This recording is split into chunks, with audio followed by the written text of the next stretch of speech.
C'est une décision historique qui pourrait changer beaucoup de choses. Les pays membres de l'OTAN, dont la France donc, se sont accordés pour porter leurs dépenses de défense à 5% de leur PIB. Alors c'est une très grande victoire selon le président des États-Unis Donald Trump, mais alors que se passe-t-il? Comment l'expliquer? Vous le verrez derrière ces annonces qu'on va donc expliquer et analyser ensemble. Il y a des questions cruciales qui se posent sur qui sont nos alliés et quelles sont réellement nos priorités. Salut, c'est Hugo, j'espère que vous allez bien. C'est donc le sujet à la une des actualités du jour. Au passage, bienvenue à tous les nouveaux qui s'abonnent ces derniers jours, mais vous êtes encore près de 50% à regarder régulièrement ce format et à ne pas être abonné. N'hésitez pas du coup à le faire, ça nous aide beaucoup. Bon alors avant toute chose, on en parle assez souvent, mais tout de même, un petit peu de contexte, ça ne fait pas de mal. Qu'est-ce que c'est déjà que l'OTAN? C'est donc l'Organisation de l'Atlantique Nord, c'est une alliance politico-militaire qui a été créée en 1949 et qui regroupe aujourd'hui 32 pays d'Europe et d'Amérique du Nord, principalement menée, disons-le, par les États-Unis. Et c'est une alliance qui repose sur un principe de solidarité entre les États membres. Concrètement, selon l'article 5 de l'OTAN, une attaque armée contre un pays membre de l'OTAN serait considérée comme une attaque dirigée contre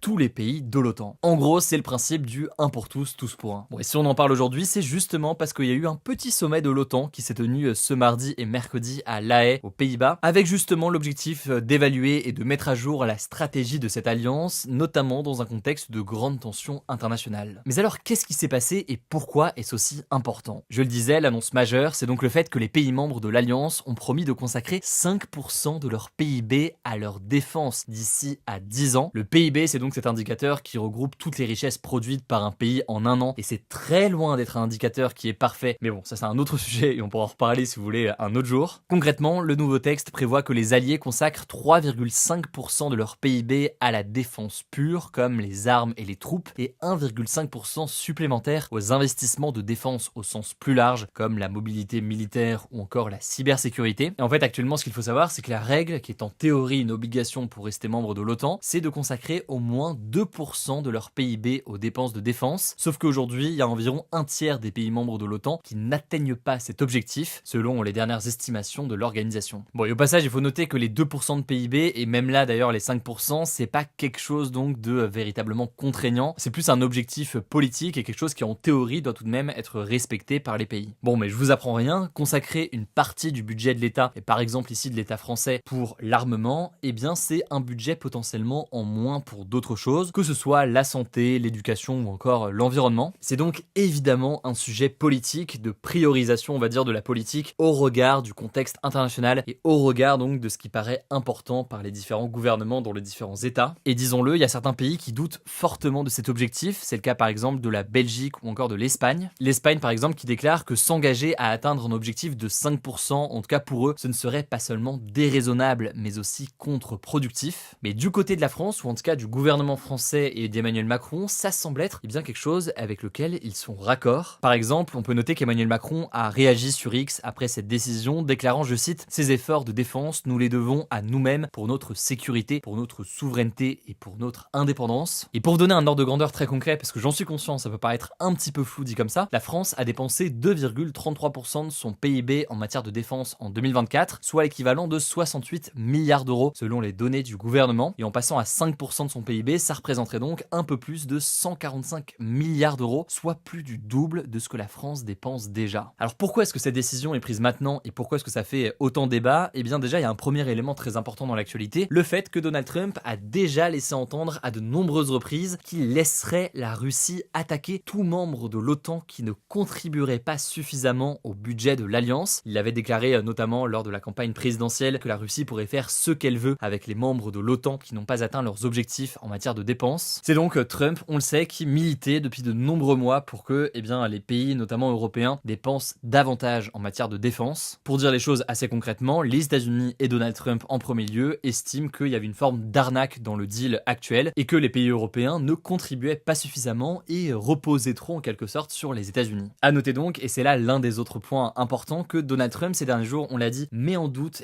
cet article 5 sur cette défense mutuelle, accusant donc les pays de ne pas investir assez, mais donc donc c'est ce qui fait dire à certains que dans tous les cas, les pays européens doivent investir davantage et être davantage indépendants des États-Unis. Il faut tout de même rappeler un point important qui est le fait que l'article 5, certes en théorie, il dit que les pays doivent s'entraider en cas d'attaque, mais en pratique, il n'y a rien de contraignant. C'est-à-dire que si demain un pays européen est attaqué et que ce pays européen est membre de l'OTAN, en réalité, les États-Unis et d'ailleurs les autres pays ne seraient pas obligés de lui venir en aide. Disons que ça c'est en théorie, mais en pratique, on imagine mal comment est-ce que ça peut être réellement contraignant. En tout cas, ce qui est sûr, c'est que cette posture des États-Unis a poussé donc les Européens à vouloir investir davantage, même si, vous l'aurez compris, ça reste une question très politique de priorisation de ce réarmement par rapport à d'autres sujets. D'ailleurs, il faut noter que c'est très lié à la question du degré de menace potentielle pour les pays européens. Et ça, on a déjà eu l'occasion d'analyser ce débat, que ce soit sur la question de la Russie ou sur d'autres puissances ces dernières semaines. Et à noter au passage que quand on parle de dépendance vis-à-vis des États-Unis, il y a certes la question de l'OTAN éventuellement, mais il y a aussi la question de l'armement en question. Par exemple, on peut noter que le Royaume-Uni a annoncé pendant ce sommet qu'il comptait acheter 12 avions américains F-35 qui sont capables de transporter des ogives nucléaires. C'est un objectif